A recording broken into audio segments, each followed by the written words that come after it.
الحمدللہ رب العالمین وعلی آلہ وصحبہ اجمعین۔ سورۃ الرحمن قرآن مجید کی 55ویں سورت ہے اور اس کی 78 آیات ہیں اور مکے کے ابتدائی دور ہی میں غالباً یہ نازل ہوئی ہوگی۔ اچھا، اس میں ایک آیت ایسی ہے 78 آیات میں سے جو 31 بار دہرائی گئی ہے، وہ جانتے ہیں آپ؟ فَبِأَيِّ آلَاءِ رَبِّكُمَا تُكَذِّبَانِ، کہ تم دونوں اللہ کی کون کون سی آلہ کو جھٹلاؤ گے، کون کون سی۔ تو یہاں آلہ کا کیا مطلب ہے؟ اب یہاں تفصیل کا موقع نہیں ہے، بس اتنی موٹی بات سمجھ لیجئے کہ آلہ کے 8-10 مطلب ہے۔ آلہ کا بنیادی مطلب تو نعمتوں کا ہے، لیکن صرف نعمت نہیں۔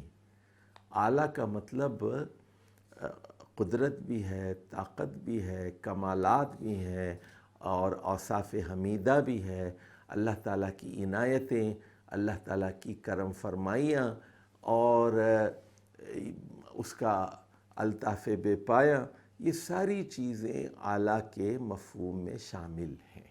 یہ تو ذرا بات سمجھ لیجیے۔ دیکھیے وہاں آیت نمبر 41 اور 42 میں دوزخ کا ذکر ہوا اور اس کے بعد کہا گیا ھذہ جہنم التی یکذب بہا المجرمون، یہ وہ دوزخ ہے جس کو مجرم جھٹلایا کرتے تھے، اور یطوفون بینہا و بین حمیم آن، وہ دوزخ کی آگ اور کھولتے ہوئے پانی کے درمیان طواف کرتے رہیں گے۔ فَبِأَيِّ آلَاءِ رَبِّكُمَا تُكَذِّبَانِ، تم کون سی آلہ کو جھٹلاؤ گے، کون کون سی آلہ کو جھٹلاؤ گے؟ تو یہاں آلہ کا ترجمہ نعمت نہیں کریں گے، دوزخ کوئی نعمت نہیں ہے، مطلب یہ کہ اللہ تعالیٰ کی کون سی طاقت اور کون سی قدرت کا تم انکار کرو گے۔ وہ پکڑے گا اور سزا دے گا، کھولتا ہوا پانی بھی دیا جائے گا اور بھڑکتی ہوئی آگ بھی ہوگی۔ تو پہلے اس نقطے کو اچھی طرح سمجھ لیجئے، اعلیٰ کے مختلف مفہومات آپ کے سامنے ہونے چاہیے۔ مولانا مودودی نے تفہیم القرآن میں فَبِأَيِّ آلَاءِ رَبِّكُمَا تُكَذِّبَانِ کے مختلف ترجمے کیے، اور بالکل اسی طرح مولانا امین احسن اصلاحی نے تدبر قرآن میں بھی اس آیت کے سیاق و سباق کو پیش نظر رکھتے ہوئے مختلف ترجمے کیے ہیں۔ تو یہ ذرا آپ لوگ دیکھ لیجئے، ہر جگہ ایک ہی ترجمہ نہ کیجئے۔ اب آتے ہیں ہم اس کے نظم پر، یہ پوری صورت کے نظم کے اوپر آتے ہیں۔ ابتدائی جو 28 آیات ہیں، اس میں اللہ تعالیٰ کی رحمانیت کا ذکر ہے اور اس کی ربوبیت کا ذکر ہے۔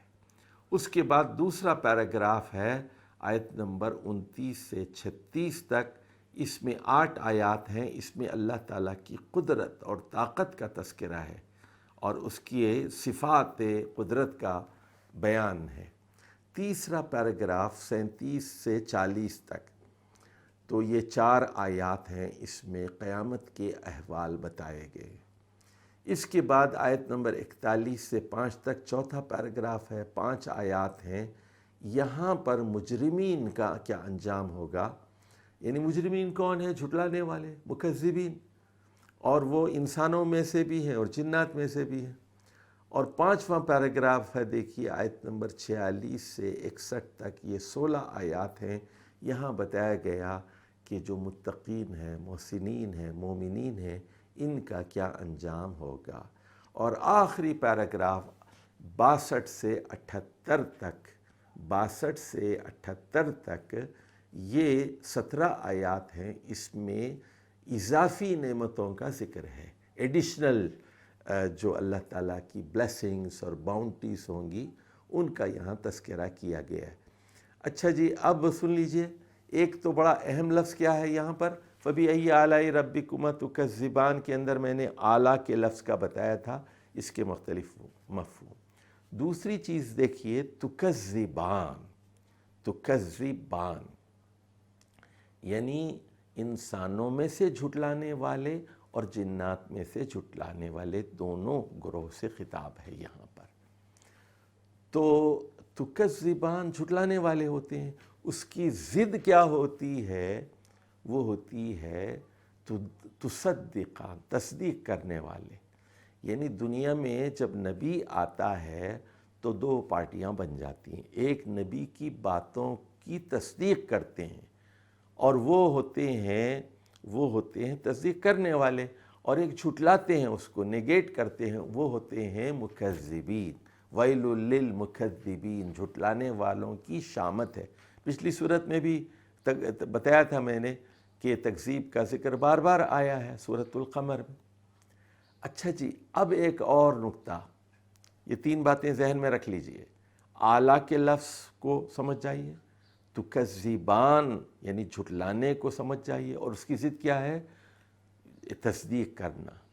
اچھا، اب تیسری اور اہم بات یہ، اللہ تعالیٰ کی یہاں دو صفات کا ذکر ہوا ہے، ایک یہ کہ وہ ذوالجلال ہے اور دوسرے وہ ذوالاکرام ہے۔ اچھا، یہ جو دو نام ہیں اللہ تعالیٰ کے، ذوالجلال والاکرام، یہ پورے قرآن میں 2 مرتبہ اس کا استعمال ہوا ہے، اور پورے قرآن میں صرف سورۃ الرحمن ہی میں اس کا استعمال ہوا ہے، کسی اور جگہ اس کا استعمال نہیں ہوا۔